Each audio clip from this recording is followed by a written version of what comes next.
Shalom Yasharala. I want to start off by giving all honor, glory, and praises unto Yahweh Ba'Hashem Yahweh Shai. Double honors unto the apostles and elders who rule well.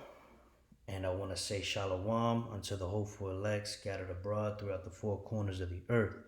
Speaking of the elect, I want to ask the question, who is the elect? All right? And then I'm going to answer that question. For those of you who might be wondering, who are the elect? Okay? Who are the elect? Okay? So we're going to go into it real quick. And this is going to be a very short video. So straight into the point. So let's get started here. This is the book of Sirach, chapter 17. Okay? 17 and verse 10. It says, "And the elect shall praise his holy name. Beside this, he gave them knowledge," speaking of Yahweh, "he gave them knowledge and the law of life for an heritage. He made an everlasting covenant with them and showed them his judgments. Their eyes saw the majesty of his glory, and their ears heard his glorious voice. And he said unto them, Beware of all unrighteousness, and he gave every man commandment concerning his neighbor." You see? Now, you might be wondering, okay, cool, but let me explain.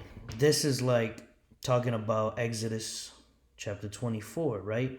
Because when the Israelites were with Moses, okay, that's when the Lord gave them the law for a heritage, right? The law of life. And then he made an everlasting covenant with them, right? And you can read all throughout Exodus. It talks about his judgments and commandments. But let's go to Exodus 24 and verse 6, and we're going to prove it. It says, "And Moses took half of the blood and put it in basins, and half of the blood he sprinkled on the altar." Okay, let's go to verse 7. "And he took the book of the covenants," see, "and read in the audience of the people. And they said, All that Yahweh hath said we will do, and be obedient. And Moses took the blood and sprinkled it on the people, and said, Behold, the blood of the covenant, which Yahweh hath made with you concerning all these words." Okay? And this is where they did the covenant. Okay? And then as you can see, verse 12, it says, "And Yahweh said unto Moses, Come up to me into the mount, and be there, and I will give thee tables of stone, and a law and commandments which I have written, that thou mayest teach them." See? And that was given unto the elect. So the elect were the original men who were there with Moses. Okay? And then also, let's go to Matthew chapter 24 and verse 24, and it reads, "For there shall arise false Christs and prophets, and shall shew great signs and wonders, insomuch that if it were possible, they shall deceive the very elect." You see?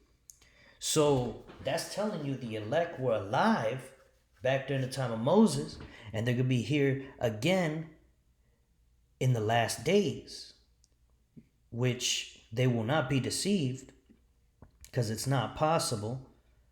See?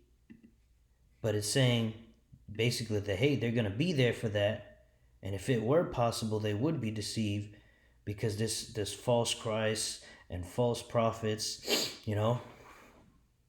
showing great signs and wonders. All right? It's talking about the end times, this whole chapter, right?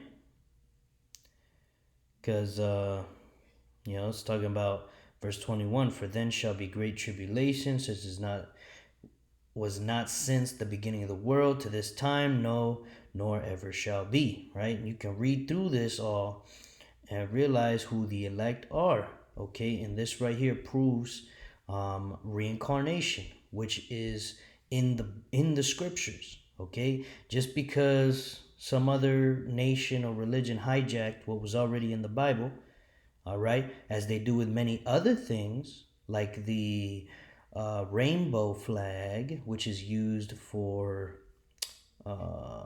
wickedness. Let's just put it that way, right? That was the original. That was originally used as a symbol from the Lord that he would not destroy the earth with water again. See? So too, reincarnation is in the scriptures, okay?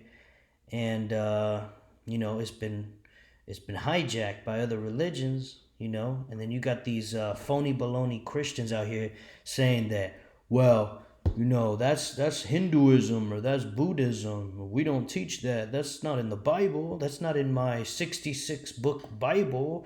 And my Christian pastor who has a bald head and a clean shaved face and a big fat, it's bullshit, man. All right, get out of the Christian church, man. The Christian church is dead. All right, it's all a means to control you. The truth can be found in the scriptures. All right, and you don't need no pastor to show you that. All you need to do is read Isaiah 28 and 9. All right, and it reads, "Whom shall he teach knowledge, and whom shall he make to understand doctrine? Them that are weaned from the milk and drawn from the breasts. For precept must be upon precept, precept upon precept, line upon line upon line, here a little and there a little." You see? Just like I did here.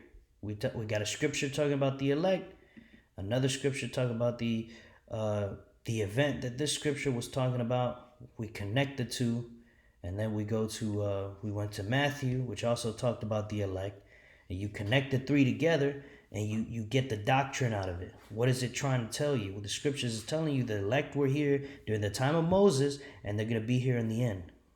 All right? Very simple. So with that, I want to say shalom unto the elect, scattered abroad throughout the four corners of the earth.